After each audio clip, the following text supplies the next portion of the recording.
Welcome, friends.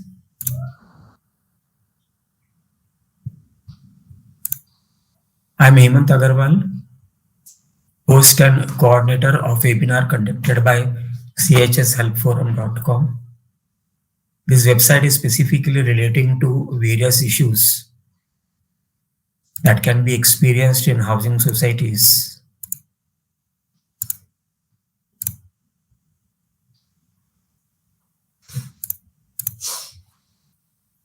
And will benefit both the managing committee and the general society members. The website has very simple language articles, draft of applications,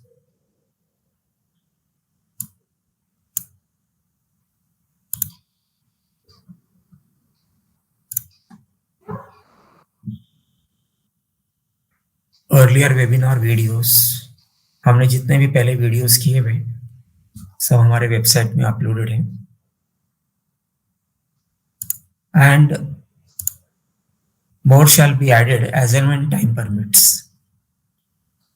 This knowledge and experience sharing webinar is conducted in very simple, ordinary, non-technical and non-legal language and can be easily understood by all our friends. Today's topic is, आज का विषय है secretary. Typically हम सुनते हैं secretary हमारा खराब है, बहुत अच्छा आदमी है वगैरह वगैरह. उसकी ड्यूटीज क्या क्या है, उस पर कानूनी बंदिशें क्या क्या है, लीगल लायबिलिटीज क्या क्या है और उस पर क्या क्या प्रोसिक्यूशंस वगैरह वगैरह हो सकते हैं.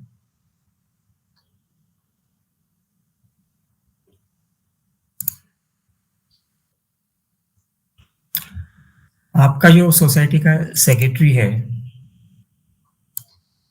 आप उसे ऐसा समझिए कि वो प्राइम मिनिस्टर है. उसके पास में सारा एडमिनिस्ट्रेटिव पावर है और आपका जो चेयरमैन है वो प्रेसिडेंट है. उसके पास लिमिटेड पावर है. ही is the head of the managing committee, but he has still got limited powers. But the secretary, being the administrator, he has got complete powers. और आपका जो मैनेजिंग कमिटी के बाकी मेंबर्स हैं, MC members, उनको साधारण तौर पे समझने के लिए आप ऐसा समझिए कि मैनेजिंग कमिटी आपका कैबिनेट मिनिस्टर्स है. Secretary is the chief coordinator of managing committee. Secretary के कोऑर्डिनेशन से के बगैर सोसाइटी का लगभग सब काम रुक जाएगा. तो सेक्रेटरी को वही आदमी को सेक्रेटरी बनना है जिसके पास कैपेसिटी है, कम से कम बेसिक नॉलेज है कामकाज करने का तरीके का,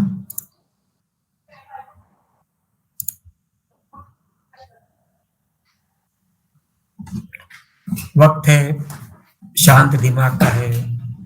इस टाइप का आदमी को सेक्रेटरी चुनना चाहिए. आपके हाथ में नहीं है सेक्रेटरी को चुनना, आपके हाथ में है सिर्फ कमिटी मेंबर्स को चुनना.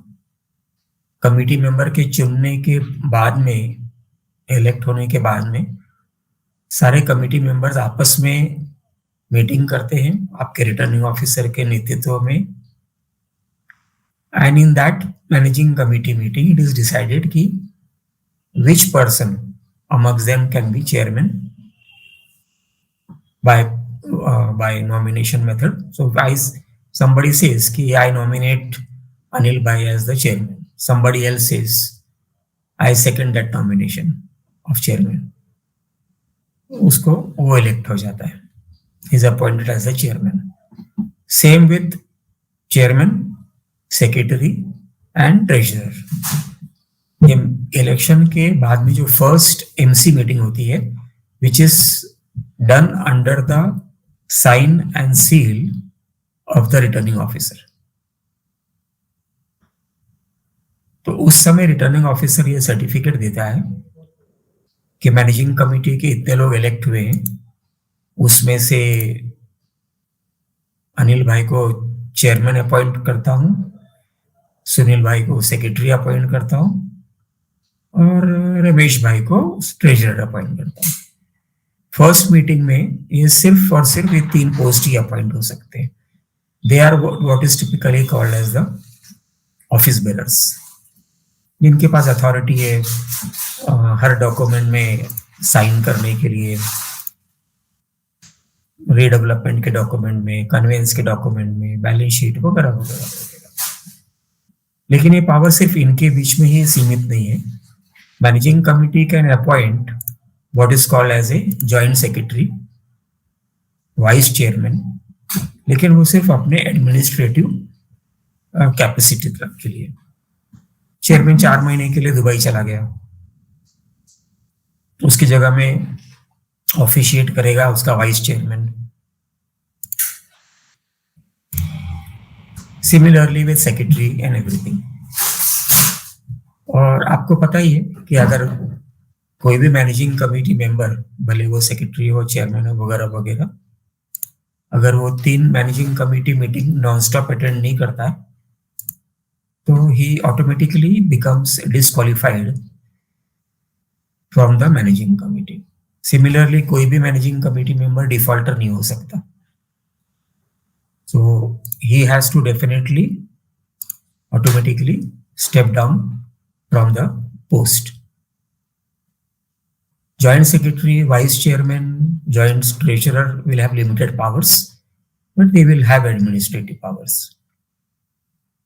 टिपिकली देखा जाता है कई सोसाइटियों में कि मैनेजिंग कमेटी के पर्सनल ईमेल आईडी पे ऑफिशियल ईमेल आते हैं, तो that is a very wrong practice. It has got no legal standing if you communicate on personal email ID on official matters.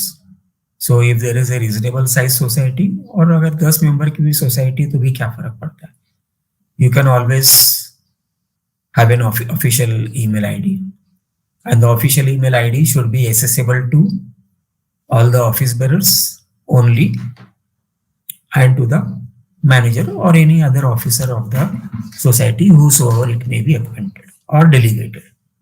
Delegated का मतलब ये हुआ कि मैनेजिंग कमेटी के मीटिंग में आप किसी को भी अथोराइज कर सकते हो कि ये चेक में साइन करेगा, he is authorised to sign on cheques, he is authorised to sign on this document, but that authority and the delegated powers should be clearly specified in the MC minutes. इसमें general body का कोई role नहीं है. General body में vice chairman, joint secretary, joint treasurer वगैरह वगैरह appoint करने का पावर जनरल बॉडी को नहीं है. ये सिर्फ और सिर्फ मैनेजिंग कमेटी के मीटिंग में. जैसे आपने ओरिजिनली मैनेजिंग कमेटी के मीटिंग में चेयरमैन, सेक्रेटरी, ट्रेजरर अपॉइंट किया, उसी तरह जॉइंट पोजीशंस भी आप अपॉइंट कर सकते हो. So the crux is कि secretary should deal only with emails received on the official email ID of the society.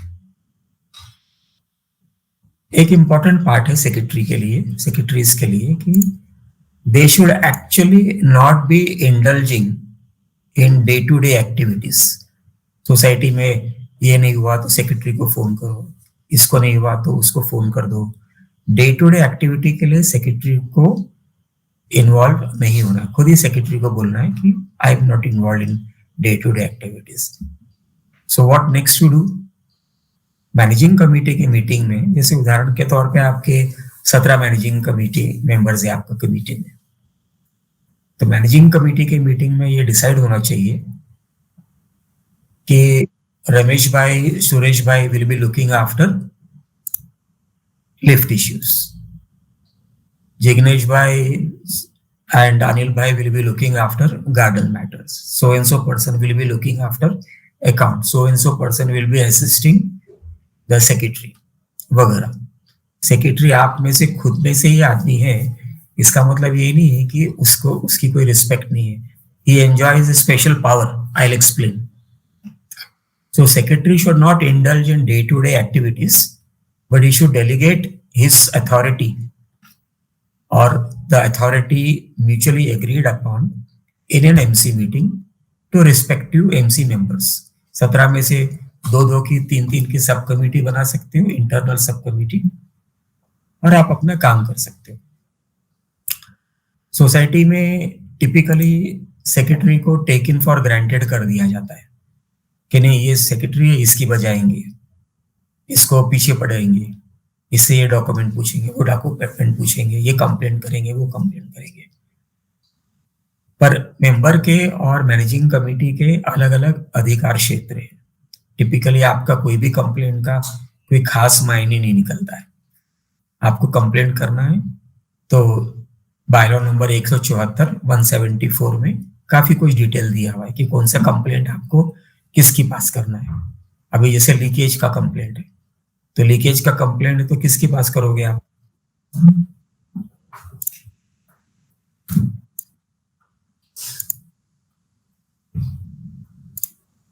तो उसका वर्णन 174 में दिया हुआ है कि सो and so person will be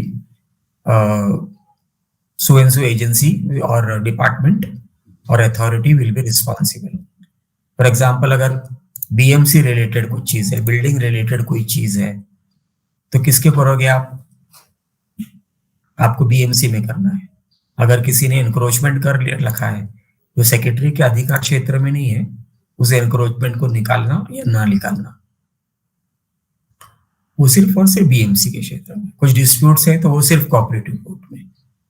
कोई मारपीट का होता है या गाली गलौज होता है या डिफेमेशन होता है या वगैरह वगैरह होता है, तो ये कौन देखता है? वो पुलिस स्टेशन देखता है. सेक्रेटरी के अधिकार क्षेत्र में नहीं है. Secretary should as soon as possible appoint subcommittees to handle all basic issues of the society. अब सोसाइटी में आप बैलेंस शीट देखिए, बैलेंस शीट के लेफ्ट साइड में आपको वो इश्यूज अपने आप दिख जाएंगे. जैसे कि सिक्योरिटी एक्सपेंडिचर है तो एक इश्यू है वो. तो सिक्योरिटी एजेंसी को हैंडल करने के लिए, बातचीत करने के लिए, सिक्योरिटी इश्यूज को रिजॉल्व करने के लिए आप सिक्योरिटी कमेटी बनाइए. वहां पे लिखा हुआ है स्विमिंग पूल, स्विमिंग पूल के अलग कमेटी, लिफ्ट की अलग कमेटी बनाइए, and so and so. So I just repeat, secretary should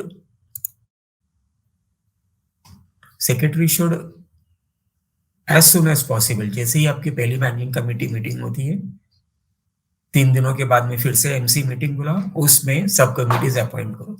सब committees will be from the that is internal sub committees, not exactly the word sub committee, but internal committees to handle all basic issues. Basic issues में जैसे बताया, lift हो गया, security हो गया, accounts हो गया, वगैरह वगैरह. Secretary should normally not coordinate directly with members. Manager या जो दूसरा मैनेजिंग कमेटी मेंबर है जिसको ये सब ड्यूटीज डेलीगेट किया हुआ है, अगर आपने ध्यूटीज अपने कमेटी मेंबर को डेलीगेट नहीं किया हुआ है तो आपकी एमसी टीम प्रॉपर नहीं है, एथिकल नहीं है, ये ध्यान रखिए. तो आने के साथ में सेक्रेटरी को ये नहीं सोचना चाहिए कि सबका सब कार्यभार कामकाज में देखूंगा, क्योंकि जिस सेक्रेटरी ने ऐसा सोचा वो 2-4 महीने के बाद में हाईली इगोइस्टिक हो जाएगा. जैसे बॉम्बे में अपन बोलते ना कि अकड़ू हो जाएगा और वो तानाशाही गिरी करेगा. He will start dictating, he will start threatening, he will feel that मैं सबको कंट्रोल कर सकता हूँ, वगैरह वगैरह. टिपिकल है और ये होता ही होता है. So secretary should normally not coordinate with general members, managing committee, the other delegated members, or even the society manager or the assistant society manager or the supervisor of the society. बड़े societies में ये सब post होते हैं. All members' correspondences, demands, letters, etc. It should not be considered on a daily basis. It should not be considered on a daily basis. It should be considered only in the forthcoming managing committee meeting. Managing committee की meeting में उस letter के ऊपर decision लो, उसको record करो minutes में और minutes का कंप्लायंस करो. हर रोज एक एक चिट्ठी आएगी, हर रोज एक एनओसी का रिक्वेस्ट आएगा, मुझे ये चाहिए, मुझे वो चाहिए, मुझे ये डॉक्यूमेंट चाहिए, उसका कुछ मतलब भी नहीं है. सेक्शन 154 बी 2(8) में ये लिखा हुआ है कि आपके पास 45 दिन है मैनेजिंग कमेटी के मेंबर्स को रिप्लाई करने के लिए या उनको डॉक्यूमेंट्स वगैरह देने के लिए. इसका वर्णन आप आपके बायलॉज में भी मिल जाएगा 137 से 142 के बीच में.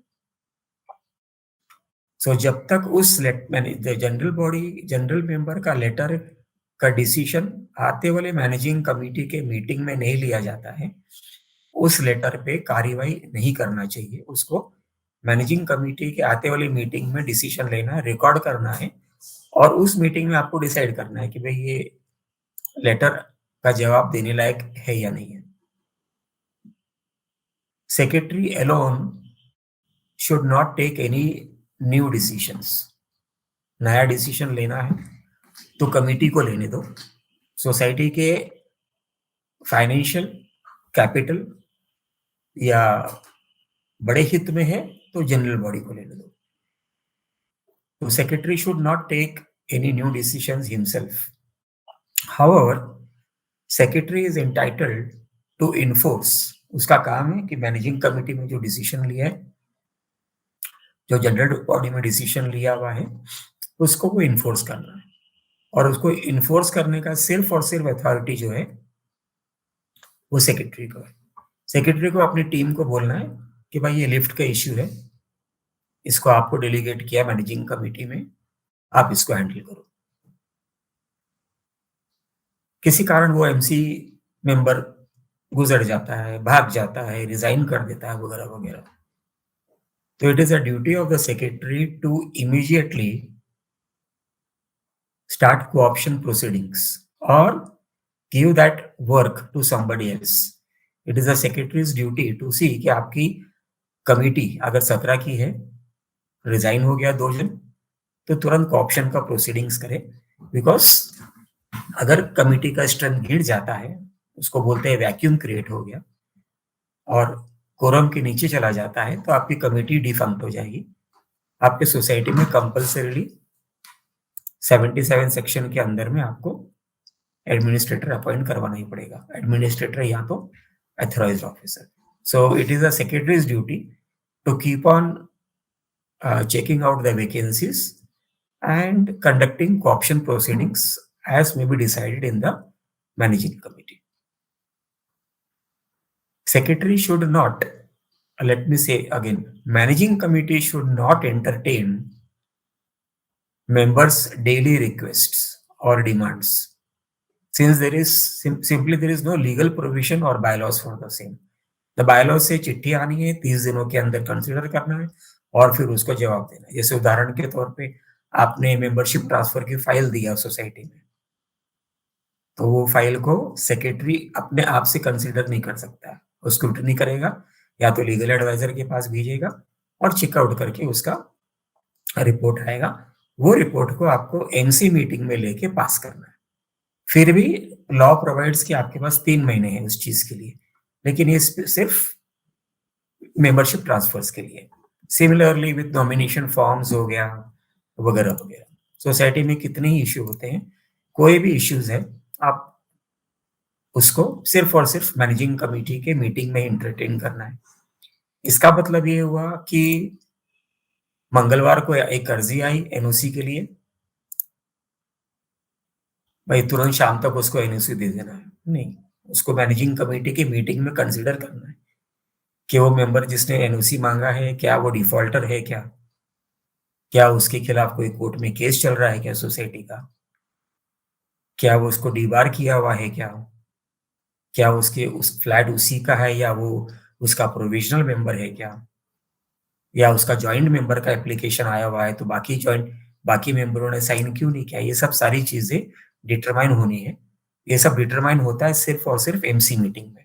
डेली मीटिंग में अगर करना है तो इसका मतलब ये हो जाएगा कि कोई एक पर्टिकुलर मैनेजिंग कमिटी या सेक्रेटरी को पावर दिया हुआ है ये सब चीज को करने के लिए, जो बायलॉज के प्रोविजन में नहीं है।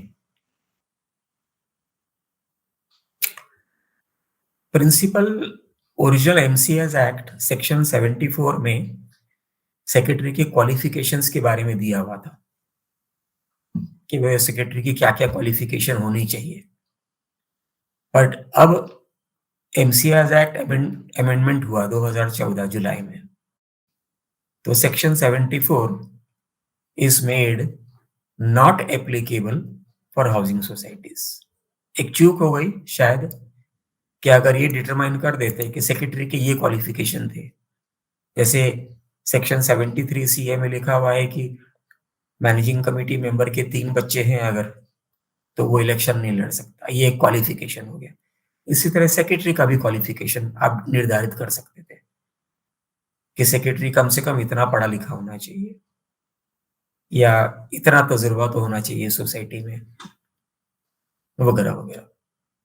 तो section 74 is now not applicable to housing societies, CHS. Secretary का प्रमुख काम है खुद से चेकआउट करते रहना leakages. Again under bylaw from 137 to 142 के बीच में इसका वर्णन मिल जाएगा। Check out any structural changes through the security agency और थ्रू इन हाउस आर्किटेक्ट वगैरह वगैरह पोजीशंस के जो भी लोगों को रखा हुआ है, या आपके इंटरनल कमिटी के रिपोर्ट की भाई उसने 2 फ्लैट के बीच का दीवार निकाल दिया, या सोसाइटी का पैसेज को इंक्रोच कर लिया, या बॉक्स लटकने वाला बॉक्स ग्रिल लगा लिया, वगैरह वगैरह। इंक्रोचमेंट्स, पार्किंग इश्यूज, सिक्योरिटी वगैरह, इस सब का ओवरऑल सुपरविजन का अधिकार सेक्रेटरी को है, क्योंकि he is one of the custodian and trustee of the society property, and he is made personally liable for such criminal offenses as a second party by BMC। जैसे अभी किसी के घर लीकेज हो रहा है, बीएमसी ने बीएमसी को कंप्लेंट किया, आप बीएमसी को भी कंप्लेंट कर सकते हो। बीएमसी नोटिस देती है तो नोटिस किस किस को देगी, वो देगी फर्स्ट उस फ्लैट नंबर 201 वाले को जिसके घर से लीकेज नीचे आ रहा है, और सेक्रेटरी ने कार्यवाही नहीं किया because he is the custodian of the society property, second notice society के सेक्रेटरी को जाएगी। ये नोटिस जो है बीएमसी की, it is a vicarious liability notice, criminal notice, और वो नोटिस टिपिकली बीएमसी वगैरह they do not issue it in the name of chairman or any other managing committee member. So secretary is specifically made a second party by police, by BMC, by fire authorities, fire department authorities, and MRTP authorities. Secretary is chiefly responsible for the society records and registers. आपको पता है society में कई registers है, लगभग 20-21 registers हैं। वो secretary is chiefly responsible and criminally liable for any falsification और अल्टरेशंस, मटेरियल अल्टरेशन, छोटा सा भी अल्टरेशन किया बगैर एमसी मिनट में रिकॉर्ड किए हुए या बगैर जनरल बॉडी के अप्रूवल के, तो that is called falsification and alterations of society records and register. It is a punishable offense under section 146 read with section 147 of the MCS Act, and for forgery, fraud, misrepresentation वगैरह वगैरह under the Indian Penal Code. So I'll just repeat. Secretary is criminally liable for falsification of society records and registers under section 146 read with 147 of the MCS Act and other IPC sections. अभी अगर ये argument निकलता है कि नहीं, society के office में तो रिकॉर्ड्स रजिस्टर तो मैनेजर की कब्जे में है, या बाकी भी मैनेजिंग कमेटी मेंबर भी सोसाइटी के ऑफिस में जाते हैं, रिकॉर्ड्स रजिस्टर देख सकते हैं वगैरह, correct, but criminal liability secretary के ऊपर पड़ती है। तो secretary will have to prove कि सर ये मैंने चेंजेस नहीं किया हुआ है, ये मेरी राइटिंग नहीं है, ये अनिल भाई वो कमिटी मेंबर की राइटिंग है, या ये सुरेश भाई मैनेजर की राइटिंग है, वगैरह वगैरह। So now it becomes a matter of proving evidence etcetera. पर प्रोसिक्यूशन फाइलिंग जो है वो तो कम से कम सेक्रेटरी के ऊपर होनी ही होनी है, unless he proves it otherwise. Secretary का काम है ऑर्गेनाइज करना managing committee meeting, annual general body meetings जैसे रिक्वायरमेंट हो, with minimum agenda as prescribed under section 75 MCS act, SGM meeting as prescribed under section 76 और आपके बायलॉज में 97 वगैरह बायलॉ नंबर में लिखा हुआ है। इमरजेंसी में आपको SGM मीटिंग्स बुलाने हैं, और secretary is responsible for arranging to write minutes. वो अपने कमिटी मेंबर को बोल सकता है मिनट लिखो, मैं अप्रूव करूंगा MC मिनट्स, मैनेजिंग कमेटी की मीटिंग में अप्रूव होगा वो, और फिर हम इसे फाइनल करके ठप्पा सिग्नेचर लगाएंगे। अगर AGM SGM की मीटिंग है तो MC मीटिंग में अप्रूव होने के बाद में फिर जाके मेंबर्स को डिस्ट्रीब्यूट होगा वाया देयर सोशल मीडिया। इससे कई सोसाइटियों में अपार्टमेंट अड्डा है या व्हाट्सएप ग्रुप्स है या सोसाइटी के ग्रुप्स वगैरह है, तो उनमें भी आप डिस्ट्रीब्यूट कर सकते हैं, provided there is a JB resolution authorizing managing committee member to do so. Otherwise, you need to distribute physical copies of the minutes of the AGM and the SGM minutes. MC minutes distribute करने की कानूनी आवश्यकता नहीं है। Secretary का काम है, treasurer का नहीं, सेक्रेटरी का काम है मेंटेनेंस बिल्स बनवाना, ऑर्गेनाइज करना। ट्रेजरर का काम है काउंटर चेक करना कंप्यूटर एजेंसी से, या तो इन हाउस कंप्यूटर का सेटअप है अगर आपके पास में। तो सेक्रेटरी का काम है नजर रखना लिव इन लाइसेंस के टेनेंट से कि बगैर लिव इन लाइसेंस एग्रीमेंट किए, या सोसाइटी को एंट्रेंस फीस दिए बगैर, या सोसाइटी में उसका नॉन ऑक्यूपेंसी चार्जेस लिए बगैर कोई टेनेंट तो नहीं रह रहा है। He has to activate his committee members. He has to activate his manager, his supervisor, etc. for all these things. Secretaries should take decision कि भाई अभी ये 4-5 डिफॉल्टर्स हो गए सोसाइटी में, तो मैनेजिंग कमेटी मीटिंग में इसका चर्चा करना है, उसका स्टेटमेंट बनाना है, और फाइलिंग करना है या नहीं करना है उसको MC मीटिंग में डिसाइड करना है। ये अगर रिकवरी प्रोसीडिंग फाइल करते, कई सोसाइटी में एक फितरत है, हैबिट है, स्टाइल है कि आपने को क्या करना रिकवरी प्रोसीडिंग फाइल करके, वो तो अपना चाचा है, वो तो मेरी बहू है, बेटी का फ्लैट है, ऐसा वैसा है, पड़ा रहने दो, सोसाइटी को इंटरेस्ट तो मिलता रहता है। पर आप ये ध्यान रखें कि रिकवरी प्रोसीडिंग फाइल किया और किसी कारण वो डिस्प्यूट कोऑपरेटिव कोर्ट में पहुंच गया, जो पहुंचते हैं, जो होशियार लिटिगेंट्स है वो पहुंचते हैं, और कोऑपरेटिव कोर्ट ने वो डिफॉल्टेड अमाउंट को स्ट्राइक आउट कर दिया, बोलो नॉट एप्लीकेबल, तो उससे सोसाइटी का नुकसान हुआ, क्योंकि वो पैसा तो अब रिकवर हो नहीं सकता उस मेंबर के खिलाफ। और कोऑपरेटिव कोर्ट का order is literally like a civil court order, जो कि डेप्यूटी रजिस्ट्रार और सोसाइटी को मानना ही मानना है, there is no other option. तो अब ये जो रिकवरी प्रोसीडिंग फेल हो गया या टाइमली फाइल नहीं कर पाया सेक्रेटरी और उसकी टीम, तो उसका जो नुकसान है वो चेयरमैन, सेक्रेटरी, पूरी मैनेजिंग कमेटी के पर्सनल पॉकेट से रिकवर होगा। सेक्रेटरी का काम है NOCs इश्यू करना, साइन करना, कोऑप्शन प्रोसीडिंग्स वगैरह पे ध्यान रखना,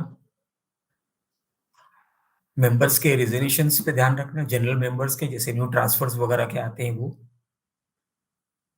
मैनेजिंग कमिटी मेंबर्स के रिजोल्यूशंस का भी ध्यान रखना और कोऑप्शन प्रोसीडिंग्स लागू करना as soon as possible.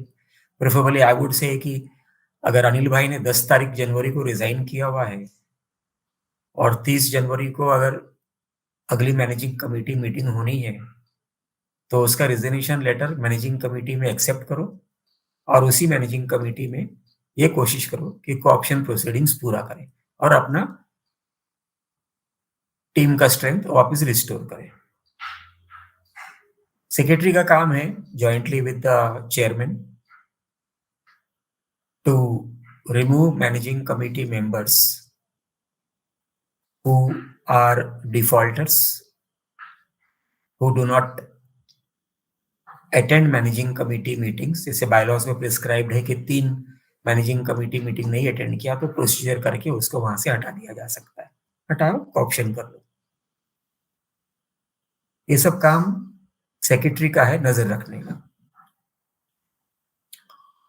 Secretary का काम है ऑन टाइम इलेक्शंस ऑर्गेनाइज करने का, डॉक्यूमेंट्स बनवाना, मैनेजर को बोलना है कि लिस्ट बनाओ, प्रोविजनल लिस्ट ऑफ वोटर्स बनाओ, सबके नाम डालो उसके अंदर टाइम पे। जैसे 5 बरस की टीम होती है तो 250 मेंबर के ऊपर की सोसाइटी को उसकी जो लिस्ट लगानी है वो 4 महीने पहले लगानी है, और 250 मेंबर की सोसाइटी का नीचे की सोसाइटी है तो उसको अप्रोप्रिएट टाइम पे लिस्ट लगानी है as decided in the managing committee after appointment of RO. RO means returning officer. अगर आपके 250 मेंबर की ऊपर की सोसाइटी है तो सेक्रेटरी का काम है वो डेप्यूटी रजिस्ट्रार के ऑफिस में रिक्वेजिशन फाइल करे, requisition letter along with provisional list of voters कि सर हमारा इलेक्शन का टाइम नजदीक आ रहा है, रिटर्निंग ऑफिसर अपॉइंट करो, ये हमारा form number E1 E2 E3 है, along with this provisional list of voters आप आरओ अपॉइंट करके दो। 250 मेंबर की ऊपर की सोसाइटी में आप इन हाउस आरओ अपॉइंट नहीं कर सकते, और 250 मेंबर के नीचे की सोसाइटी में आप इन हाउस आरओ अपॉइंट कर सकते हो without any reference to the deputy register. आप उसको पूछना जाना, उसके पास आना जाना ये वो करने की आवश्यकता नहीं है। एज रिक्वायर्ड सेक्रेटरी का काम है बीएमसी से कोऑर्डिनेट करना या म्युनिसिपल कॉर्पोरेशन से कोऑपरेट करना। भाई उसने एनक्रोच कर लिया तो बीएमसी से कोऑर्डिनेट करो, नोटिस दो कि उसने ये न्यूसेंस किया हुआ है, ये एनक्रोचमेंट कर लिया है, ये फ्लैट का एमलगेमेशन किया हुआ है, ये garden flower bed area encroach कर लिया है या डक्ट एरिया एनक्रोच कर लिया वगैरह वगैरह। Same he has to inform the fire department also and same he has to inform the police department also. He has to coordinate with the tehsil office for non agricultural tax, deputy registrar, income tax का कोई related affairs है तो income tax consultant से, filing of TDS वगैरह काम। Overall supervision is the work of secretary. Non compliance पे जो penalty लगनी है या फाइन लगना है किसी भी डिपार्टमेंट का, इनकम टैक्स का हो या जीएसटी का हो या कोर्ट का कॉस्ट्स वगैरह हो या कोर्ट का डैमेजेस और कंपनसेशन ऑर्डर वगैरह हो, नई टाइम पे किया तो सेक्रेटरी तो है ही लायबल, बाकी मैनेजिंग कमेटी भी लायबल हो जाती है। कोर्ट केसेस चल रहा है उसको कोऑर्डिनेट करना लॉयर से, कंसल्टेंट से। सोसाइटी का अगर इन हाउस आर्किटेक्ट है या तो एक्सटर्नल आर्किटेक्ट है, इंजीनियर है, ये सब तब काम आता है जब आपके मेजर रिपेयर्स वगैरह होने हैं सोसाइटी में या रीडेवलपमेंट की चर्चा हो रही है, सोसाइटी में बाहर की तरफ लीकेजेस है, प्लम्बर से कोऑर्डिनेशन करना, इलेक्ट्रिशियन से कोऑर्डिनेशन करना वगैरह वगैरह। ये कोऑर्डिनेशन सिर्फ सेक्रेटरी करता है पर उसकी टीम को लेके, उसकी टीम ऑफ मैनेजिंग कमेटी को लेके, या तो he can also coordinate with sub committees that is appointed in a GB. It is the liability of the secretary, specifically secretary, for filing of income tax and GST returns on time to avoid losses to the society. वो सोचेगा यार ये income tax का TDS काटा था, उसको file नहीं किया, वो 3 महीने के बाद में फाइल करेंगे, टीडीएस कंसल्टेंट गाँव गया हुआ है, उसको अरेंज करना है, that is not an excuse, उसको अरेंज करना ही है, मीन्स करना ही है। टीडीएस ना फाइलिंग के लिए 200 रुपए का पेनल्टी है पर डे बेसिस का, उसका प्रोविजन है, उसका जो खर्चा है वो सेक्रेटरी और उसके मैनेजिंग की टीम के पर्सनल पॉकेट से जाएगा और उस पर पर्सनल प्रोसिक्यूशन होना है और रिकवरी। अगर सोसाइटी के पैसे से उसने ये फाइन और पेनल्टी पे कर दी तो he will be personally prosecuted for recovery under section 88 read with 98 of the MCA's Act. MCA is the overall trustee of the society, custodian of the society. He is the sole governing and administrative authority of the society. It is the duty of the MC to ensure that managing committee का functioning और society का functioning does not get disturbed or hampered by few troublemakers. Trouble maker की परिभाषा हर cooperative housing societies में ऐसा है कि 100 member की सोसाइटी में कम से कम 2% लोग, यानी 2-3 लोग ट्रबल मेकर होते ही होते हैं।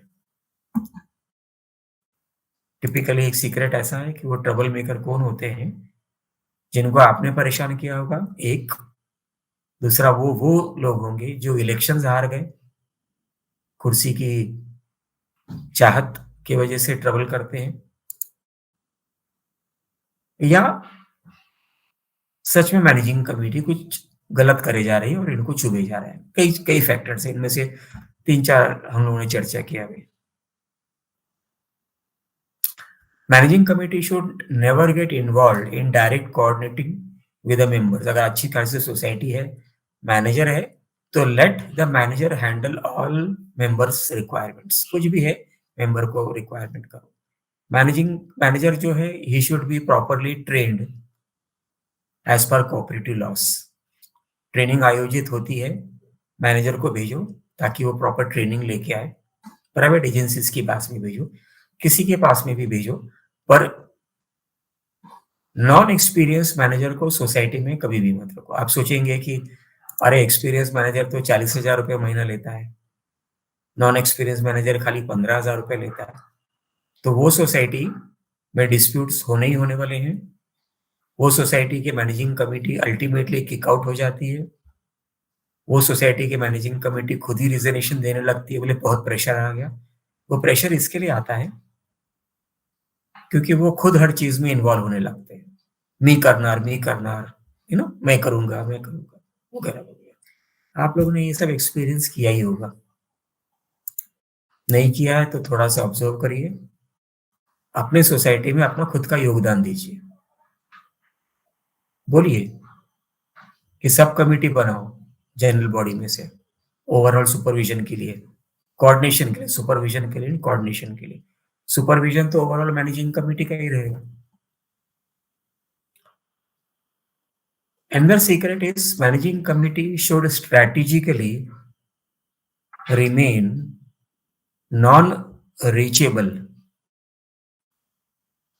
to general members, and they should interact with the general members only and only in general body meetings, जैसे कि AGM हो गया, SGM हो गया। Now, why do I say this thing? Because if you constantly coordinate, then you yourself are going to get irritated, the managing committee, and then starts the ego problem, irritations and everything.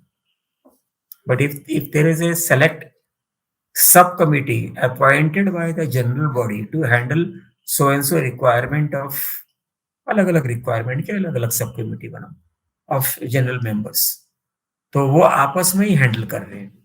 और जब वो handle नहीं कर पा रहे या जहां signature लेने की बात है तो एमसी के पास में आएगी। लेकिन ये सारी बेसिक चीजें जो है वो सब कमिटीज को हैंडल करने दीजिए।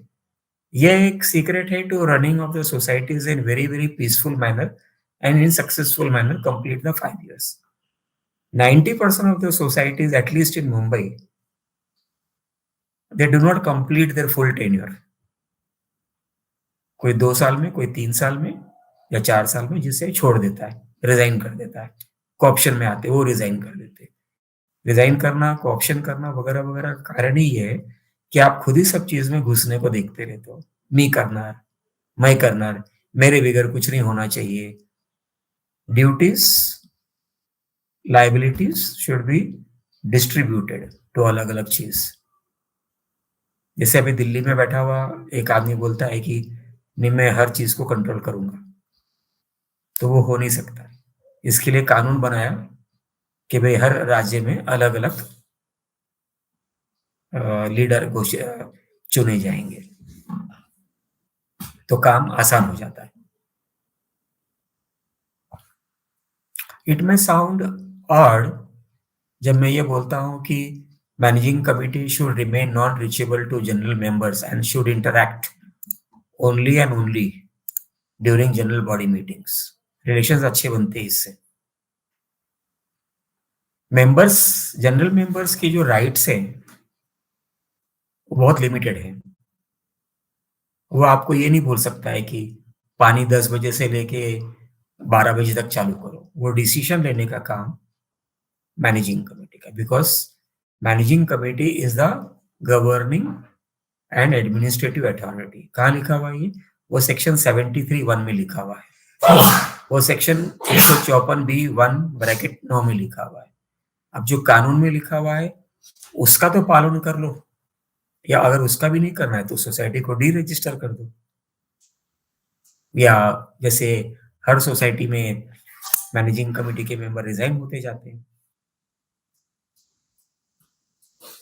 Secretary is defined as an officer. Secretary is defined as an officer of the society. कौन सा सेक्शन बोलता है ये?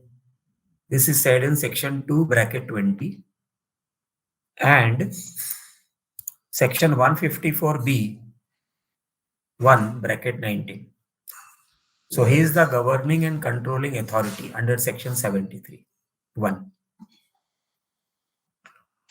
Of course, सेक्रेटरी के साथ में बाकी managing committee are also defined as officers of the society. और ये जो भी सेक्शंस मैंने अभी आपको बताया, they are also covered in that. अभी मैंने आपको ये क्यों बताया? क्योंकि अगर कोई मेंबर मैनेजिंग कमेटी को थ्रेटन करता है, गाली गलौज करता है, मारपीट करता है, चिल्लाता है या हरास करता है, तो मैनेजिंग कमेटी के पास, खास करके सेक्रेटरी के पास अधिकार है to file police FIR without taking general body consent. Just because the secretary is from amongst your own society, the general members cannot take him for granted and adversely behave in all possible manner, good or bad or whatever. कुछ भी allegations लगाते हैं, पैसा खाया, ये किया, वो किया. सेक्रेटरी को जाके तुरंत एफआईआर फाइल करना चाहिए. मेरे इसके ऊपर इसने एलिगेशन लगाया हुआ, मेरे को डिफेम किया, मेरे को इंटिमिडेट किया, मेरे को हैरास किया, मेरे को ये न्यूसेंस करा. ये सब कॉमन सेक्शंस है. और भी कई सेक्शंस है. जैसे मैंने अर्लियर बताया कि ये वही मेंबर्स होते, ट्रबल मेकर्स मेंबर होते हैं, जो पहले सोसाइटी के इलेक्शंस हार चुके होते हैं, या जिनको मैनेजिंग कमेटी मेंबर बनना नहीं, इलेक्शन कॉन्टेस्ट नहीं करना, पर वो ये चाहते हैं कि उनका कामकाज कोई और करे. इसके बॉम्बे में कैसे बोलते हैं कि दूसरे के कंधे पे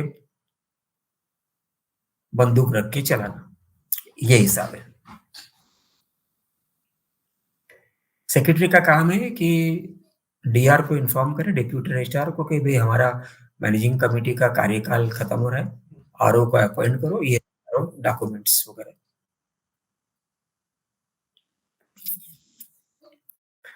अगर सेक्रेटरी को फिर भी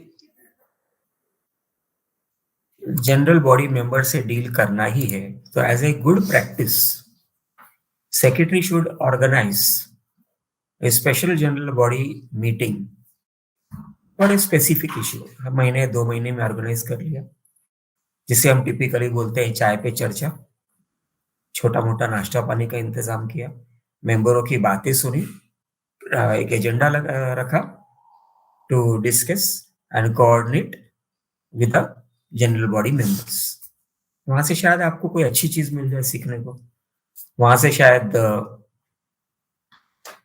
लोगों से आपका अच्छा परिचय हो जाए, अच्छा रिलेशन हो जाए। सोसाइटी क्यों नहीं चलती अच्छी तरह से? क्योंकि रिलेशंस आप खुद ही खराब करने लगते हो। सेक्रेटरी का जो फंक्शन है, it is defined in bylaw number 139 to 142 के बीच में। सेक्रेटरी का काम है सोसाइटी का रजिस्ट्रेशन सर्टिफिकेट सोसाइटी के ऑफिस में डिस्प्ले करे, नहीं तो उसका प्रोसिक्यूशन अलग है। लिफ्ट का लाइसेंस की फोटोकॉपी लैमिनेट करके लिफ्ट के अंदर डिस्प्ले करे। ये ध्यान रहा जाए जनरल बॉडी मीटिंग में कि same auditor is not appointed for more than 3 years वगैरह वगैरह। सेक्रेटरी का काम है कि बायलॉज में कुछ संशोधन करना है, अमेंडमेंट करना है, तो उसका प्रॉपरली रिपोर्ट बनाया जाए with the consent of all the managing committee members और विथ लीगल कंसल्टेंट, जैसे रिक्वायरमेंट है सोसाइटी के वैसे। अगर आपको बायलॉ में ये लिखना है कि भाई लिफ्ट का टाइमिंग हम इस तरह से मॉडिफाई करना चाहते हैं, या 4 लिफ्ट में से खाली 3 लिफ्ट चलेगी, या पानी का टाइमिंग हम इस तरह से रेगुलेट करना है, ये खर्चा बनाना है, या हमारा जो पार्किंग एरिया है उसमें इस प्रकार से गाड़ी खड़ी होनी है, या उसका पेनल्टी फाइन क्या क्या है, रूल्स क्या बनाने हैं और क्या क्या करना है, वो आप आपके मैनेजिंग कमेटी में डिसाइड करके बायलॉज का अमेंडमेंट कर सकते हो। कई जगह पे ये प्रश्न आता है कि सेक्रेटरी का सिग्नेचर 100% कंपलसरी है बिकॉज बायलॉज में लिखा हुआ है for signing on the banks. No sir, it is not necessary. In a MC meeting the decision of the resolution passed in the managing committee meeting is final and irrefutable for the needs of the society. It can be challenged only and only in the cooperative court. तो deputy registrar ये नहीं बोल सकता है कि नहीं managing committee में authorise signatory नहीं करना। टिपिकली क्या करना चाहिए? मैनेजिंग कमेटी मीटिंग में एक एजेंडा रखो to discuss and decide the authorise signatories for operating banks. Resolution में लिखिए कि the chairman and or the secretary and or the treasurer and or another managing committee members are hereby authorized to sign on so and so things। so and so things में NOCs हो गया, bank के checks हो गए वगैरह वगैरह। Bank के checks के लिए आप ऐसा लिखिए उसके अंदर कि any 2 persons out of the authorized 4 persons are authorized to sign this check। उस मैनेजिंग कमेटी मीटिंग का रेजोल्यूशन का एक्सट्रैक्ट बना के बैंक में आप लॉन्च कर दो। उन 4 में से किसी भी 2 आदमी का सिग्नेचर जाएगा तो बैंक को ऑनर करना है। That is the law. Bank is not going to tell you, they do not have authority to tell you कि इसमें सेक्रेटरी का सिग्नेचर कंपलसरी है, provided you provide them with this certified copy of the managing committee resolution authorizing this 4 persons and any 2 persons out of it। Bank को अगर dispute है कि नहीं ऐसा नहीं वैसा नहीं, तो उसे कोर्ट में फाइल करना पड़ेगा। टिपिकली कई कोऑपरेटिव बैंक्स ये न्यूसेंस करते हैं कि नहीं, इग्नोरेंट न्यूसेंस करते हैं कि सेक्रेटरी का सिग्नेचर होना जरूरी है। एक और चीज है कि टिपिकली हम ये सोचते हैं कि बायलॉज में लिखा है कि सिर्फ 1 लाख ही खर्चा कर सकते हैं, तो मैनेजिंग कमेटी बोलती है हम 10 ट्रांजैक्शन करते हैं 1-1 लाख रुपए का। ऐसा कुछ भी नहीं है, बायलॉज में लिखा होगा, but the act is more superior than the bylaws. You can issue make payments of over 1 lakhs provided it is spend for legitimate purposes, कोई भी लीगल पर्पसेस होना चाहिए, प्रॉपर बिल होना चाहिए, प्रॉपर वाउचर होना चाहिए, signed by at least 2-3 person of the managing committee, cheque payment होना चाहिए, टीडीएस डिडक्शन होना चाहिए, अगर जीएसटी कंपोनेंट इन्वॉल्व है तो वो देखना है, सब्सिक्वेंट मैनेजिंग कमेटी की मीटिंग में अप्रूव करना है ये वाला एक्सपेंडिचर, और कोई तो भी ऐसा एविडेंस क्रिएट करना है जिससे ये बोले कि भाई ये खर्चा इस ढंग से हुआ है। जैसे आपने अगर सोसाइटी के ऑफिस में एक कंप्यूटर ले लिया तो वो एक एसेट हो गया, आपने 1.5 लाख रुपए का कंप्यूटर लिया, ये प्रॉपर डॉक्यूमेंट्री एविडेंस से आपका जो मिस अप्रोप्रिएशन ऑफ फंड्स है या जिसको बोलते हैं टिपिकली लेमन्स लैंग्वेज में पैसा खा लिया, वो सब लागू नहीं पड़ता है। Managing committee is protected under section 2 bracket 27 because it is the administrative governing body. It is also protected under section 71.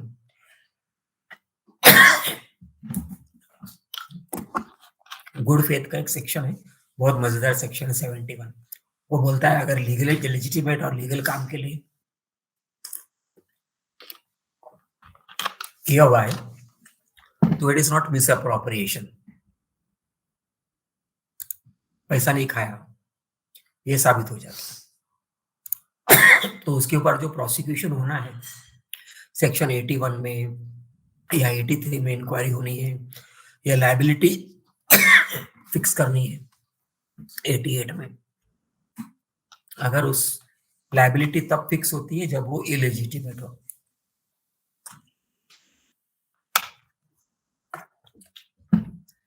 आखिरी में सेक्रेटरी वो कई जो सोसाइटी में देखने मिलता है और अपने काफी दोस्त से जब चर्चा होती रहती है अपने व्हाट्सएप फोरम में जितना देखता रहता हूँ, तो सेक्रेटरी वो मैनेजिंग कमेटी के लिए एक टिपिकल सुझाव ऐसा है, सेक्रेटरी वो पूरे मैनेजिंग कमेटी और जनरल मेंबर्स के लिए ये सुझाव मेरे तरफ से है कि अपना एरोगेंसी, अपना एरोगेंसी का शायद हिंदी शब्द हेकड़ी बोलते हैं, आकड़ बोलते हैं, यू नो दैट वे, एडमंसी मतलब जिद्दीपना, ईगो, छोटी छोटी बातों को लेके इरिटेट हो जाना, या गॉड फादर एटीट्यूड, ये सारी चीजें आप अपने पर्सनल फैमिली मेंबर्स या फ्रेंड्स या बिजनेस सर्कल के लिए रखें।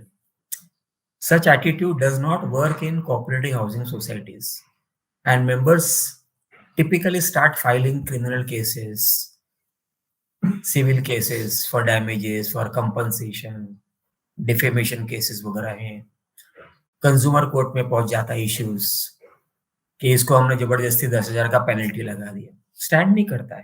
कंज्यूमर कोर्ट के, सिविल कोर्ट के, कोऑपरेटिव कोर्ट के कई ऑर्डर्स ऑलरेडी मौजूद हैं, खाली छोटा सा गूगल करने के जरिए सब कुछ मिल जाता है आजकल गूगल में। ये सारे एटीट्यूड से जब मेंबर्स ये सब लीगल प्रोसीडिंग्स फाइल करते हैं मैनेजिंग कमेटी के विरुद्ध में, तो मैनेजिंग कमेटी जो जोश होश से आई थी मैनेजिंग कमेटी बनकर, then they start suffering personally, hypertension, diabetes, blood pressure वगैरह वगैरह, just because of their ignorance, just because of their high handed attitudes वगैरह।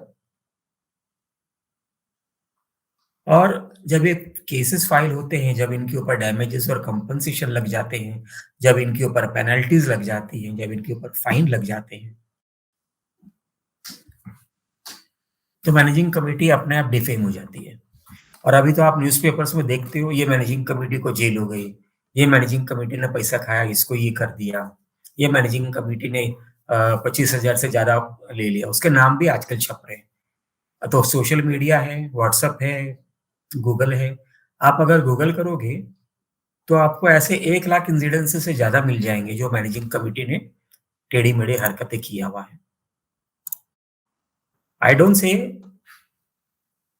ये नहीं होता है, पर इसको अवॉइड करना जरूरी है, ऐसा मेरा ओपिनियन है। दोस्तों, we will take a 2 minute break for our sponsors of this webinar. Just hold on please, and we will start our question and answer sessions.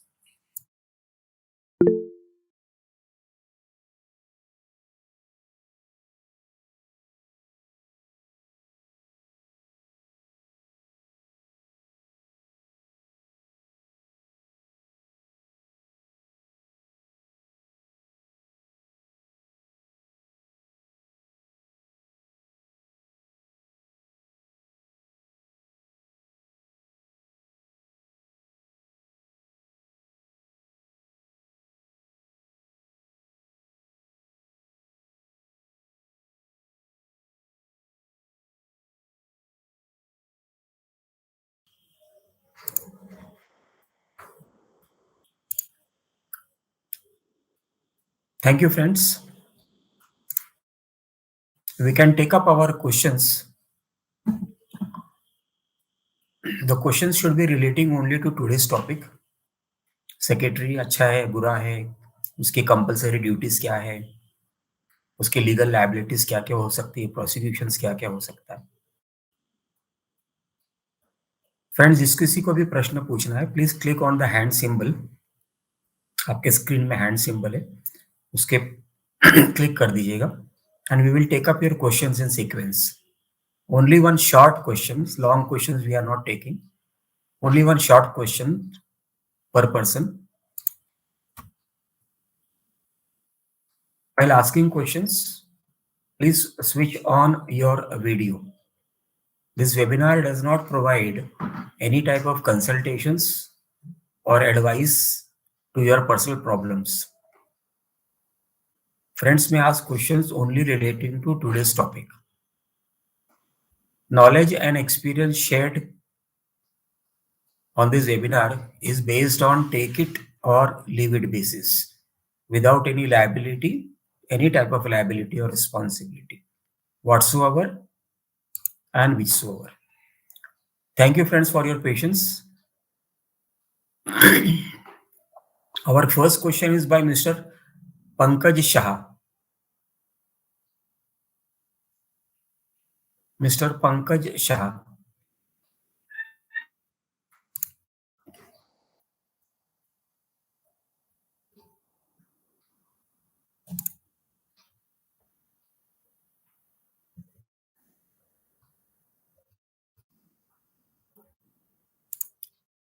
Next question is by Mr. Kisan Bhosle.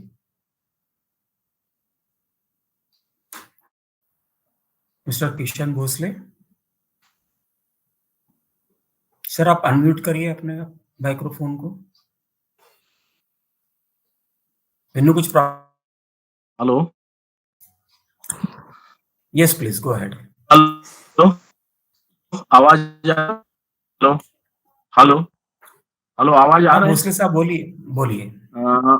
Actually सचिव जो होता है उनको जैसा कि meeting का वगैरह notice निकालते हैं, सब कुछ रहते हैं, लेकिन नॉर्मली जैसा एक एमसी मीटिंग होता है और जो सार्वजनिक एजीएम होता है, एजीएम होता है, ऐसा 3 मीटिंग होता है. लेकिन उसके अलावा ये वो लोग ने जैसा एजीएम में एक टेक्निकल कमिटी करके एक मीटिंग रखी और वो मिल के 16-17 आदमी जमा हो करके उन्होंने कुछ 14 लाख का टेंडर पास कर दिया. तो वो मीटिंग जो की उन्होंने वो लीगली हो सकती है, क्योंकि ऐसा प्रावधान है इसमें. अगर टेक्निकल कमिटी आपने जनरल बॉडी मीटिंग में अपॉइंट किया हुआ है या मैनेजिंग कमेटी की मीटिंग में अपॉइंट किया हुआ है और वो टेंडर्स पे सिग्नेचर्स वगैरह अगर इलेक्टेड मैनेजिंग कमेटी के हैं तो वो खर्चा या काम का जो जेन्युइन है तो कोई प्रॉब्लम नहीं सर जी, वो कर सकते हैं वैसा. या लेकिन जो उसमें वो मीटिंग में जो एजेंडा में सब्जेक्ट जो लिया जाएंगे, जैसा उसका पेमेंट करना, जो भी करना है, उसमें टेक्निकल कमिटी पे साइन हो सकता है और मैनेजिंग कमिटी का, दोनों का हो सकता है उसमें. लेकिन उसका मिनट्स और सब कुछ है, वो क्या अप्रूवल हो सकते हैं? मतलब वो लीगली है वो? Yes sir, perfectly legal, provided the vouchers are signed by the managing committee, provided the minutes are signed by the managing committee. वो टेक्निकल कमिटी को साइन करने का कहीं पर भी अधिकार नहीं है, वो ओवरऑल कोऑर्डिनेशन या हेल्प मैनेजिंग कमिटी को कर सकते हैं. नहीं, उसमें नोटिस में उनका भी साइन है, टेक्निकल कमिटी के पूरे इसमें साइन है, वाउचर्स में साइन है, पेमेंट में, सब में उसका साइन है टेक्निकल कमिटी का. और वो नोटिस निकाला उसमें भी सबका साइन है. जैसा मैनेजिंग कमिटी का साइन होता है वैसा उनका भी साइन लिया है सबका. उनका भी लिया है, मतलब आपका कहने का मतलब ये होगा कि सेक्रेटरी ने भी साइन किया हुआ है, करेक्ट है? सेक्रेटरी, तो वो परफेक्टली लीगल है. Anyway, thank you mister Bhosale. Okay, thank you. Next question is by mister Francis Menezes. Mister Francis Menezes.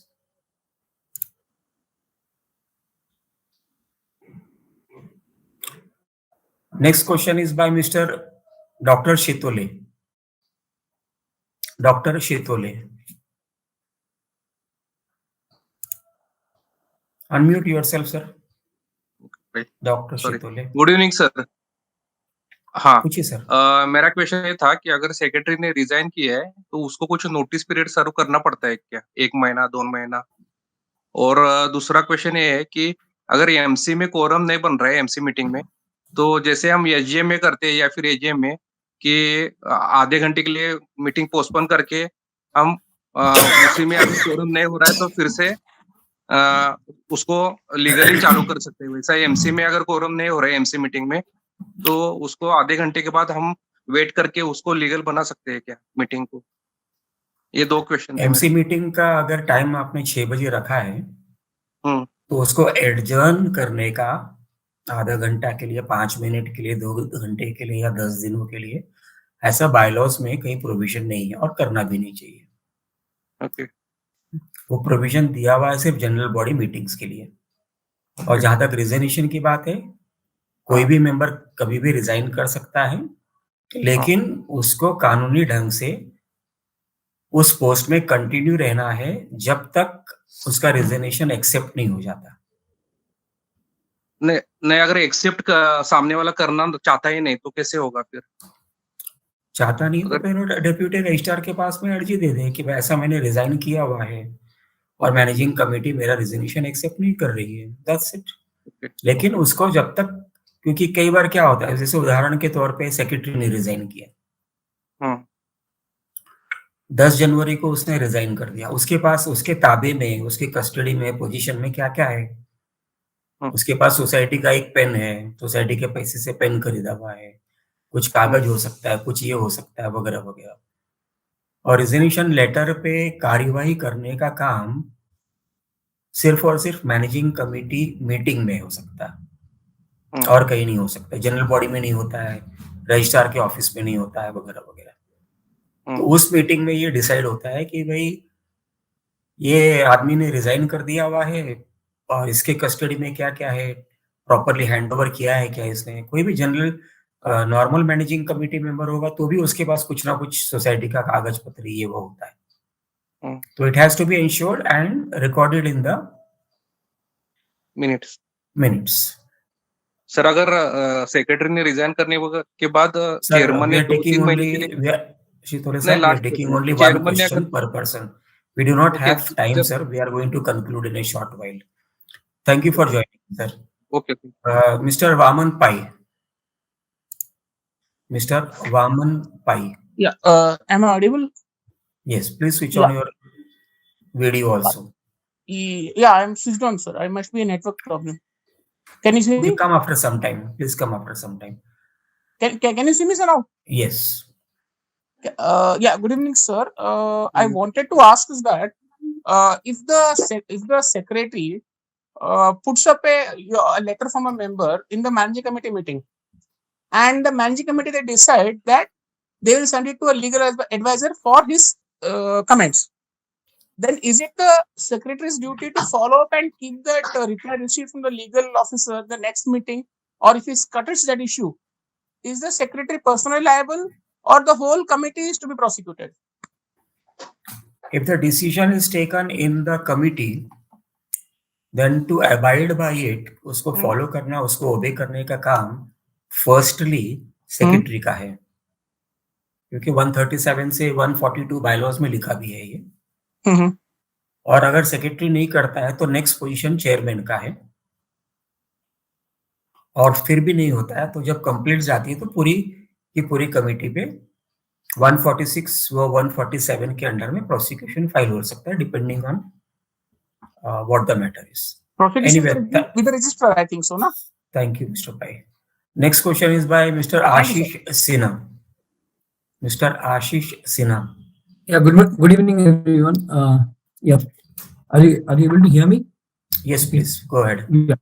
Sir actually मेरी कमिटी में जो कमिटी मेंबर्स है उन्होंने ऑल ऑफ सडन 1 मंथ का जो डिफॉल्टर्स हैं उनके लिए गार्बेज स्टॉप कर दिया है उठाना।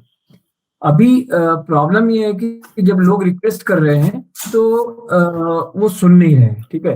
अभी इसमें सेक्रेटरी का कितना रोल होता है कि ये इस तरह के रिजोल्यूशन मंथली मीटिंग में पास करके ऐसी चीजें इम्प्लीमेंट करने का? गार्बेज स्टॉप करना एक एसेंशियल सर्विसेज को रोकने के बराबर है। Right, It is classified as a nuisance. It is Right. classified as an harassment. It is classified as a breach of trust. है ना? और भी कई सेक्शंस लग सकते हैं। वो भी कौन से एक्ट के पता है? इंडियन पेनल कोड के। ओके, तो आप पुलिस में जाके एफआईआर फाइल करो कि सर मैं तो हम्म। मेंबर हूँ इस सोसाइटी का, मैं डिफॉल्टर हूँ, ये साबित करने के लिए इनको रिकवरी प्रोसीडिंग फाइल करना पड़ेगा। अपने मन मर्जी से मैं उसका सर्विस नहीं स्टॉप कर सकता। He can also be, the entire MC can be also prosecuted with proper fine, damages compensation in a civil court and in the consumer court also. Right right, You can also file a private criminal complaint against the persons who have actually passed that particular resolution. जैसे managing committee meeting में 7 जन आए, उसका सेकेंडर proposer कौन है? Proposer Anil भाई है, सेकेंडर सुनील भाई है, और बाकी कौन है? सबके खिलाफ में पुलिस एफआईआर फाइल करो या प्राइवेट क्रिमिनल केस फाइल कर दो। अगर मैं आपकी जगह हूं और मेरा कचरा अगर स्टॉप कर दिया जाएगा तो मैं खिड़की खोलूंगा और कचरा लिफ्ट के वेल में डाल दूंगा, या अपनी खिड़की खोलूंगा और खिड़की के बाहर फेंक दूंगा, या अगर मेरा फ्लैट 30th फ्लोर पे है तो मैं 28वें माले पे जाके रख के आ जाऊंगा। ये क्यों करूंगा मैं? अपने कितने ढेर सारे दोस्त यहाँ पे, उनको भी सीखने समझने की जरूरत है कि आपने दूसरे की बदतमीजी सहन की या दूसरे का गैर कानूनीपना सहन किया तो आप भी गुनहगार होते हैं, ये ध्यान रखना। तो सबक सिखाना आपका काम है। अब मैनेजिंग कमेटी आपको क्या बोलेगी कि हम आपको पेनलाइज करेंगे। जैसे उसने फर्स्ट पेनलाइज किया, आपके बजट के अनुसार आप कोर्ट में केसेस फाइल कर दो। आप 3 कोर्ट में इमीडिएटली केसेस फाइल कर सकते हो, एक तो क्रिमिनल कोर्ट में, राइट, एक सिविल कोर्ट में और एक कंज्यूमर कोर्ट में भी। कोऑपरेटिव कोर्ट में भी कर सकते हो, लेकिन फुर्सत का काम है, इसके लिए मैं वहां पे एडवाइस नहीं कर रहा हूँ। Anyway, thank you, Mr. Ashish, for joining. Thank you sir, thank you, thanks. Next question is by Mr. Bhavsar. Bhavsar साहब,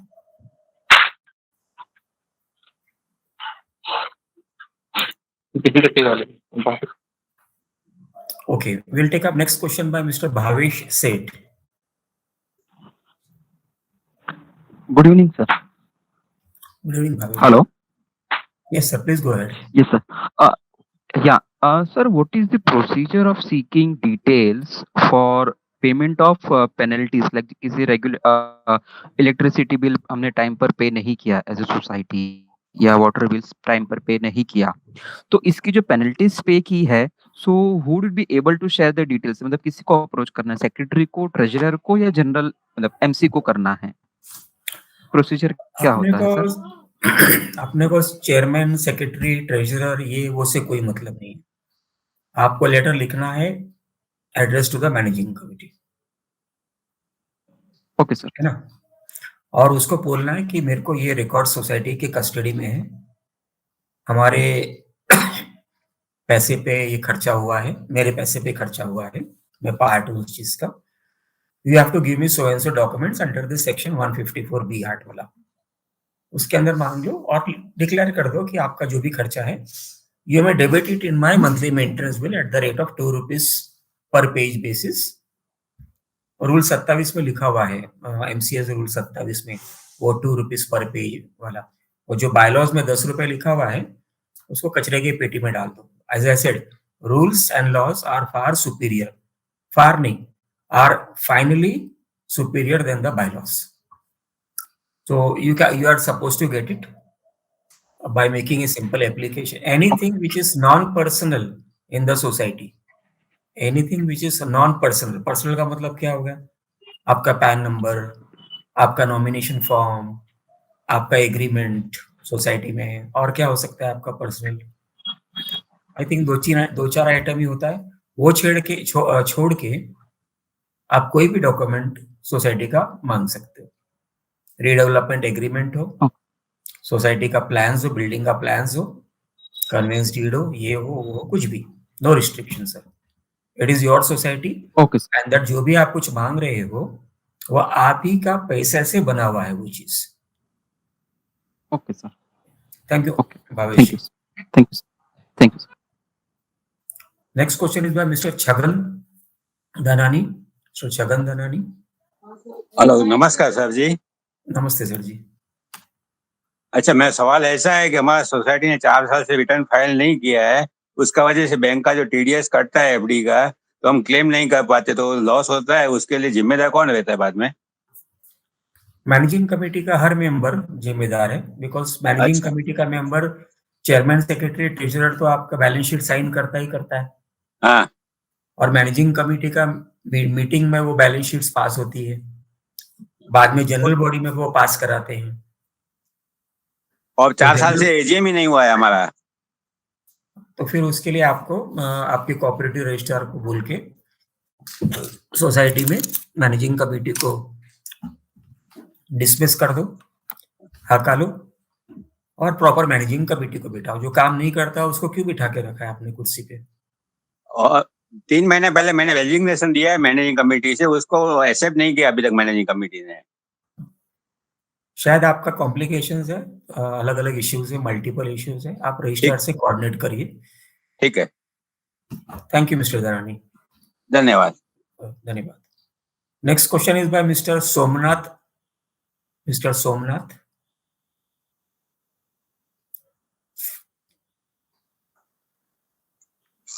हेलो सर, मैं ऑडिबल हूँ? Yes please go ahead. Actually हम मैनेजमेंट कमेटी का part हूँ.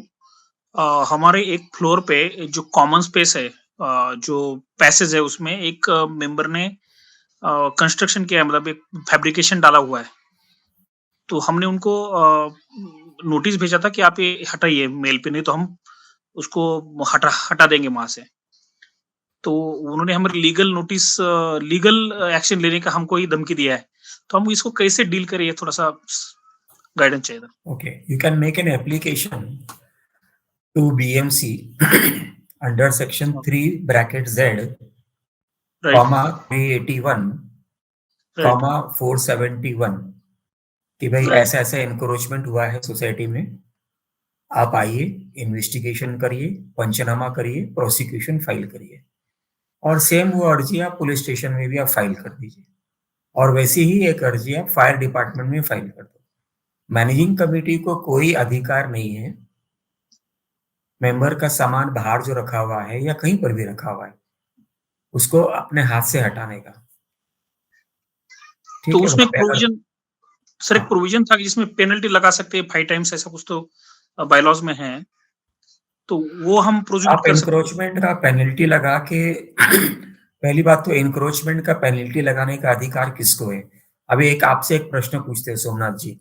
Please please. आपने गाड़ी wrong side में park कर दी रास्ते पे या आपके सोसाइटी के गेट के बाहर, तो ये पेनल्टी लगाने का अधिकार कौन से कानून में है या किसको है? ये चीज पुलिस को ऑब्वियसली.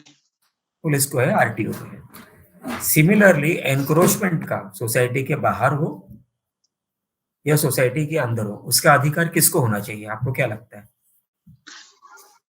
ये जो गवर्नमेंट अथॉरिटी जो भी कंसर्न है वो या Exactly. मैनेजमेंट कमेटी को उसको प्रोसिक्यूट करना चाहिए, जो भी है. तो मैनेजिंग कमेटी को सिर्फ स्टैट्यूटरी अथॉरिटीज यानी बीएमसी यानी पुलिस यानी फायर डिपार्टमेंट को खबर करने के अलावा और कुछ नहीं करना चाहिए. बहुत सारे लोगों ने हमारे सोसाइटी में अपना टेरेस है, वहां पे एक टेम्पररी शेड डाला हुआ है फैब्रिकेशन का. तो वो बोल रहे कि वो सब हटाओ, तब हम वो कॉमन स्पेस का हटाएंगे. ऐसा आप एक को टारगेट करो ना, अंग्रेजियों के तरह. अंग्रेजों ने क्या किया हमारे साथ में?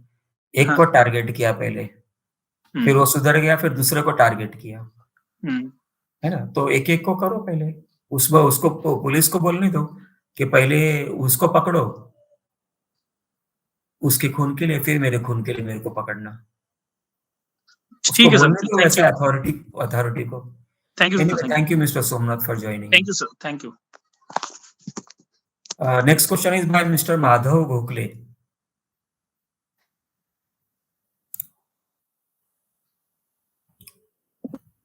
हेलो। Yes please. एक सोसाइटी में विडो ने अर्जी किया कि लीगल हेयरशिप के लिए, लेकिन हो क्या, ये मैनेजिंग कमेटी जो है उन्होंने कुछ लीगल इंफॉर्मेशन के लिए किसी फेडरेशन या इसके पास से लेटर ले लिया, और वो खाली लेटर लेके वो विडो को दे दिया कि इसके सेल्फ एक्सप्लेनेटरी है, इसके मुताबिक आप कार्रवाई कीजिए अगर को।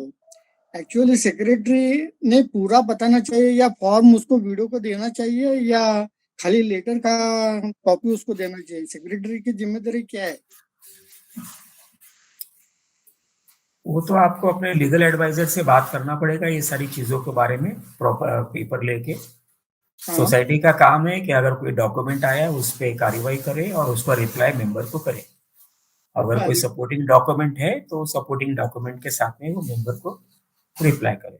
सोसाइटी का काम नहीं है कोई भी फॉर्म्स या हाँ। ड्राफ्ट या फॉर्मेट्स या हाँ। कुछ भी मेंबर को देने का, वो सोसाइटी का काम नहीं है। अच्छा, सेक्रेटरी का काम नहीं है वो, सोसाइटी का काम नहीं है वो। सोसाइटी का काम नहीं है। अच्छा, ठीक है, बराबर किया। Thank you. Thank you. Next question is by mister Afzal Mohammad. Good evening Hemant ji. नमस्ते सर। हेमंत जी, एक मेंबर है, उन्होंने क्या किया है कि 10 दिन पहले email, official email ID society के, उसमें उन्होंने इंटीमेशन दिया है कि मैं अपना टेनेंट चेंज कर रहा हूँ, और इन द मीनवाइल उन्होंने एग्रीमेंट बना दिया है, पुलिस वेरिफिकेशन भी कर दिया है। Can he be restricted entry? Why should the tenant be restricted into a property which is not owned by the society? The restriction of a tenant into a property can be done only by the owner of the property. The question arises is the society the owner of that flat? If yes, is there any agreement of that flat, title ownership agreement of that flat in the name of the society? जैसे एक अपना seller और buyer है, मानो अनिल भाई seller है और buyer Sunil भाई है, तो एग्रीमेंट उनके दोनों के बीच में हुआ है, टाइटल डीड उनके दोनों के बीच में है। तो बायर जो है वो ओनर हो गया अभी यहाँ पे एग्जीक्यूट होने के बाद। बायर के नाम की जगह में सुनील है या सोसाइटी है। अगर सोसाइटी है तो वो टेनेंट को रिस्ट्रिक्ट कर सकते हैं क्योंकि उसका मालिकाना हक। अब सोसाइटी बोलेगी कि नहीं, मैं प्रीमिसेस का कस्टोडियन हूँ only for providing services and everything. कौन सा सेक्शन बोलता है? एमसीएस एक्ट में 2/16 सेक्शन देख लीजिए। The liability of the society is only to provide you services and everything, not all these dadagiris and restrictions and everything. Anyway, thank you, Mr. Afzal, for joining in. Yeah, thank you. Next question is by Mr. Mahadev. Mr. Mahadev. Good evening sir. नमस्ते sir ji, पूछिए sir. Good evening sir. Good evening sir. Sir मेरा question ये है कि society manager should have the knowledge of the cooperative laws, but अगर society manager को knowledge नहीं है तो उसको कहाँ पे ट्रेन के लिए भेज सकते हैं, या अगर जिसको नॉलेज है, मतलब ये हम लोग कहाँ से उसको सोर्स कर सकते हैं? This is my question sir. Thank you sir. Typically आपके जो डिस्ट्रिक्ट फेडरेशंस हैं, जैसे अगर आप पुणे में हैं तो पुणे में डिस्ट्रिक्ट फेडरेशन है, थाने में है, नासिक में है, पालघर में, तो हर जगह अपना अपना डिस्ट्रिक्ट फेडरेशन है। आप तो उनसे कोऑर्डिनेट करो। फेडरेशन कई बार ट्रेनिंग करता है, ट्रेनिंग देता है या ऑर्गेनाइज करता है ट्रेनिंग्स, या there is another state federation for education and training. आप थोड़ा गूगल कर लीजिए, आप उनको भी समन कर सकते हैं। उनके भी प्रतिनिधि आके आपके सोसाइटी में फीस लेके मैनेजिंग कमेटी, मैनेजर व अन्य जनरल बॉडी मेंबर्स को भी ट्रेनिंग दे सकते हैं वो। तो गूगल कर लीजिए who provides cooperative training, cooperative society training, आपको काफी कुछ मिल जाएगा उसके अंदर। Otherwise you can communicate on phone district federation office. Thank you mister Mahadev for joining in today. Thank you. Next question is by Mr. Sanjay Devghare. Mr. Sanjay, please unmute yourself, Sarji. You're able to hear me, sir? Yes, please go ahead. Yeah. Sir, I have 3 questions. One is One question only, please. We are concluding our webinar very soon. Okay. पूछिए sir, कोई भी एक प्रमुख प्रश्न पूछिए. Sir, ये TDS applicability जो है कौन से सोसाइटी को रहता है? मीनिंग है ना, हम जो वेंडर्स है, रेगुलर वेंडर्स, उनका डायरेक्ट बिल पेमेंट कर देते हैं. We don't deduct any TDS. So although the society has a PAN number वगैरह वो सब कर लिया है. तो व्हाट इज द एप्लीकेबिलिटी? कौन से अमाउंट के वैल्यू के आगे we need to deduct and pay to the tax? Okay, जैसे उदाहरण के तौर पे अगर आपने सोसाइटी में सिक्योरिटी सर्विसेज एंगेज कर रखा है, तो सिक्योरिटी वाले ने आपको महीने का 1 लाख रुपए का बिल दिया, तो सर्विस से जीएसटी उसका काटना है और उसका पेमेंट जो भी किया उसका भी टीडीएस काटना है, और टीडीएस काट के ट्रेजरी में डिपॉजिट भी करना है आपको. All before 15th of the month और नेक्स्ट मंथ. तो आप अपने टैक्स कंसल्टेंट को पूछ लीजिए, उसमें एक छोटा सा एक पैरामीटर है कि इतने दिनों के अंदर करना है, और अगर नहीं करते हो तो वो 200 रुपया पर डे का पेनल्टी का प्रोविजन भी है उसके अंदर. तो उसमें कुछ वैल्यू है सर? इतना अगर टर्नओवर रहेगा सोसाइटी का, then only it is so, and otherwise needed नहीं? No sir, there is no question of turnover. आप अगर टर्नओवर की बात करें तो शायद आप जीएसटी की बात कर रहे हो. ओके. इनकम टैक्स में टीडीएस कटता है, जीएसटी में टीडीएस नहीं कटता. ओके. तो आपने सिक्योरिटी एजेंसी को दिया या कोई भी वेंडर को दिया या कंसल्टेंट को दिया वगैरह वगैरह.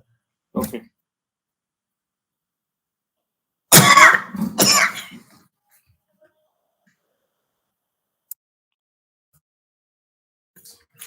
सोसाइटी के बाहर आपने किसी को भी पैसा दिया हुआ है और उसका बिल का अमाउंट अप्रोक्सीमेटली 30,000 पर ईयर से ज्यादा होने वाला है, तो आपको उसका टीडीएस काटना है. कंसल्टेंट से है तो 10% काटना है, जितना मेरे समझ में आता है. सिक्योरिटी एजेंसी है तो शायद 1 या 2% काटना है. गार्डनिंग एजेंसी है, हाउसकीपिंग एजेंसी है वगैरह, उनका सबका टीडीएस कटता है. अगर आपने कोई कॉन्ट्रैक्टर रखा है तो उसका भी कटना है वगैरह. Anyway, thank you mister Sanjay for joining. ठीक है सर. वाटर बिल का सर, वाटर बिल का सॉरी, व्हाट डिड यू से mister Somnath? Sir, water tanker vendor है, उनका भी काटना है क्या TDS?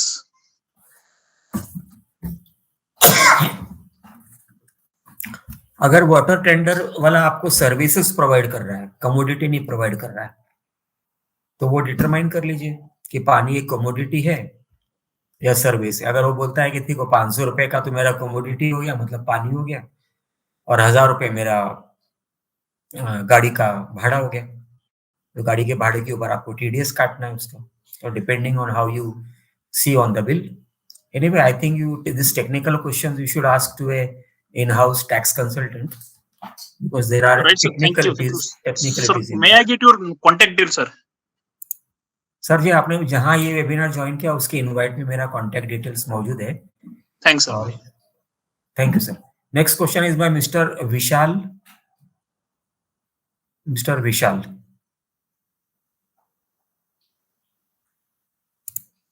Please unmute yourself. Mister Vishal, आपका माइक्रोफोन अनम्यूट करिए. हेलो. यस, आवाज आ रही है? हाँ, बोलिए. जैसा मैनेजिंग कमेटी जैसा बोला ना, एनरिचमेंट का एक जो भी ये ग्रिल वगैरह बढ़ाते हैं, तो ये समझो 4% का बढ़ा है और 1% पे वो एक्शन ले रहे, तो क्या ये सदस्य को करना चाहिए?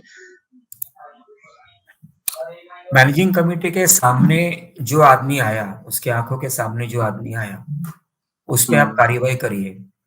जैसे अभी किसी ने पूछा कि और आपका सिमिलर प्रश्न और किसी ने पूछा, तो पहले आप एक आदमी को टारगेट करो, उसको रेक्टिफाई कराओ, उस बाकी लोगों को पता चलेगा कि यहाँ पे लीगल एक्शन हो रहा है, तो वो बिगर कुछ किए उस चीज को रिवर्स कर देगा.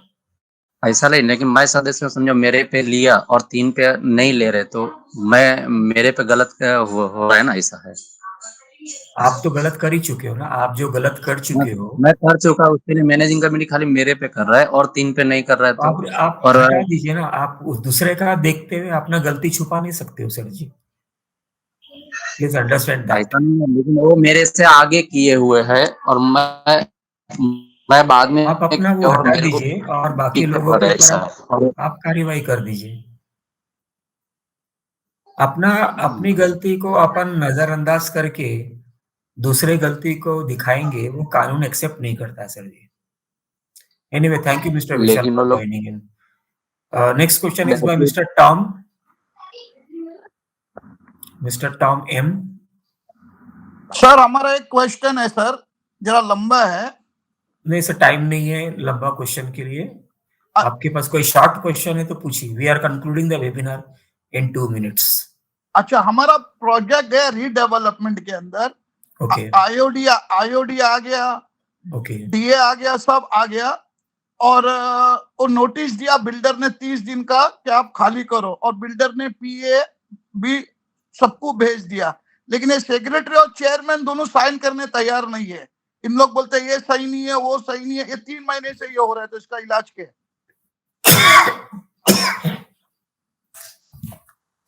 आपका डीए साइन हो गया है क्योंकि आईओडी तो आ गया आपका, करेक्ट है? बराबर।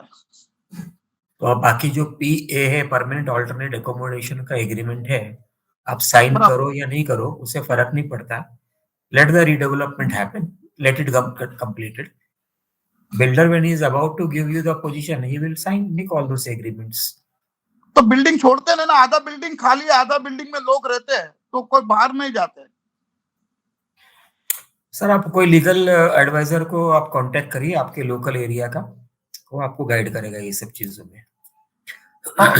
Thank you. Thank you. Next question is bye Kalpana Vaghela.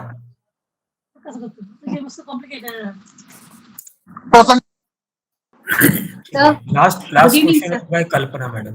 Yes, sir. Good evening, sir. This is Kalpana. Sir, मेरा एक क्वेश्चन है कि bill date, it is regarding maintenance bill. Bill date was 1st January 2023. Due date was 23 March 23, मतलब 20th 20 March 23. Member ने हमको payment किया है 3 अप्रैल 2023 को. तो इंटरेस्ट जो चार्ज होता है, it should be charge on whole quarter और only for the days after due date, that is 13 days. In a society, typically the interest is charged if the due date criteria is not met. वो electricity company या gas company का जो फंडा है, जो formula है, वो अलग है। और सोसाइटी में अगर आपने लास्ट डेट निर्धारित किया हुआ है, जैसे यू हैव सेड कि 20th of the month, so then if the payment comes on 21st, then you will be charging interest for the entire period. For the whole quarter or for one day if he pays For on the 21st? for the entire period of the bill. For the entire quarter, right? For the entire period of the bill. Okay, sir. Period of the bill. Thank you very much, sir. Thank you. So we will conclude our webinar for today. With the permission of all our friends, we will conclude today's webinar. Thank you all friends for Thank you very much. Thank you so much, sir. Thank you. Thank you, sir. Thank you all friends for attending and supporting this knowledge sharing and experience. Thank you, sir. Thanks a lot. Thanks a lot. Wishing all friends Thank you, a healthy and peaceful life forward. Thank you everybody. Bye bye.